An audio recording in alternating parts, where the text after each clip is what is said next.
Hello and welcome to this review of issue number 3 of Batman 3 Jokers, written by Geoff Johns and art coloring cover by Jason Fabok and Brad Anderson. Warning, I will be spoiling the entirety of this issue, so if you haven't read it yet, please do so now. But if you're okay with spoilers, or you've read it already, then let's continue. Tensions rise within the Bat family on how to deal with the last two remaining Jokers, the criminal and the comedian. Batman gets word that Joe Chill has been kidnapped by the two Jokers, and after looking through apology letters addressed to Bruce Wayne, finds a ticket to Monarch Theater, which Batman deduces that's where the two Jokers have taken Joe Chill. Batman, Batgirl, and Red Hood make their way inside various different entrances to the building, where footage of the comedian Joker holding Joe Chill at gunpoint is playing, questioning him about the night the latter killed Thomas and Martha Wayne. Elsewhere, Batgirl and Red Hood are attacked by various Jokerized theater employees as the comedian Joker confronts the former. Above the stage, the criminal Joker has Joe Chill held hostage and reveals to Batman that their intention is to transform Chill into a new and better Joker, one that defined Batman's origins and means everything to him. After the criminal Joker's lighter falls into the vat of chemicals, triggering an explosion, Batman and the criminal Joker fight one another, with Batman stopping to save Chill and eventually stopping the criminal Joker himself. Confronting the man who killed his parents, Batman tells him he won't kill Chill, despite the fact the latter begs that he isn't worthy of forgiveness, and is yet again saved by Batman when a wall almost collapses on him. As a last-ditch effort to kill them all, the criminal Joker prepares to light the dynamite that is strapped to his chest, but he is killed suddenly by none other than the comedian Joker, who willingly turns himself in. And it's there that the comedian Joker reveals to Batman that he knows who all of them are, he knows all of their secret identities, but he doesn't care, and that he orchestrated the entire events of Three Jokers in order for Batman to resolve his childhood trauma of Joe Chill, so that Joker can be the one and only greatest pain in his existence. We get scenes of Bruce visiting the dying Joe Chill, accepting his apologies for what he did, Jason and Barbara trying to go on continuing with their lives, still affected by their past and what they just endured recently. Batman reveals to Alfred that he always knew what the Joker's real name was, but that wasn't important. That wasn't what defined the Joker. End of issue.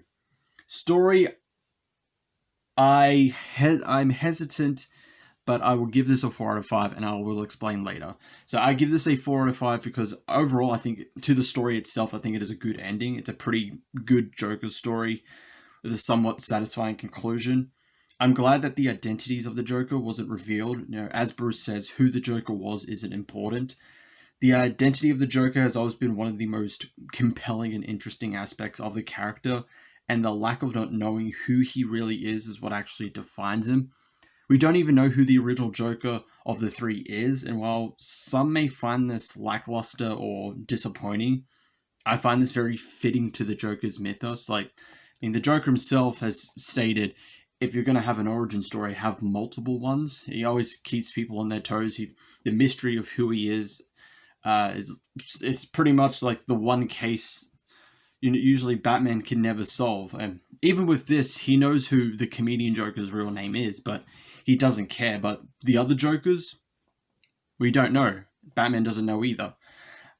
So I think, like I said, I think it's very fitting to who Joker is that we still don't know who he is, and that's how they should keep it. We should never know what the Joker's real name was. We should never know who the Joker was. That's it. I think Killing Joker is the closest we can get to accepting that. And then even then, they don't tell us who the Joker's name was, or anything before everything that led up to him becoming Red Hood. But this issue is not without faults. As I said, I almost hesitated in giving it a 4 out of 5, and it's for these reasons. The Jason and Barbara arcs have no real conclusion, and feels more like a setup for a future story. They were left open-ended, while Jason's arc was more fleshed out throughout Three Jokers, despite having an open-ended ending. We don't get much for Barbara. Whatever they tried to start with Barbara in issue number 1 isn't fleshed out. her kind of story arc, her involvement with the Joker, especially the comedian Joker, the one that paralyzed her. We don't get much from that. Even when she's confronted by him, it should be a big moment. It should be something big should happen from that. And it doesn't. It doesn't happen. Because Jason arrives and the comedian Joker shoots him, and then chaos ensures there, and then comedian Joker leaves to go kill the criminal Joker. We don't get any kind of resolution to whatever Barbara's arc was supposed to be within this story. This is mainly a Batman and Joker story with featuring Jason Todd and special guest appearance by Batgirl. Essentially, that's what it felt like. The whole kind of romance between Jason, the one-sided romance between Jason and Barbara, I wasn't kind of feeling it.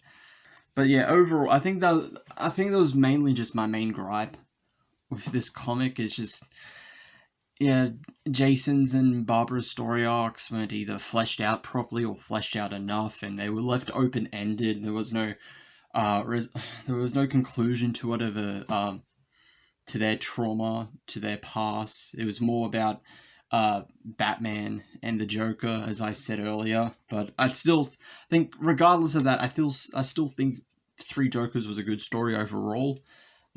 I think thinking about it, was it something that needed to exist? Probably not. I don't think we really needed there to be multiple different Jokers. It was a nice kind of twist. But I think overall, now that we're just back to the one, like, that's all I can really say. It's weird because I really liked this story, but overall, I just felt like this is something that didn't need to happen. But oddly enough, I really enjoyed it. I really did. It's a paradoxical situation with me with this comic.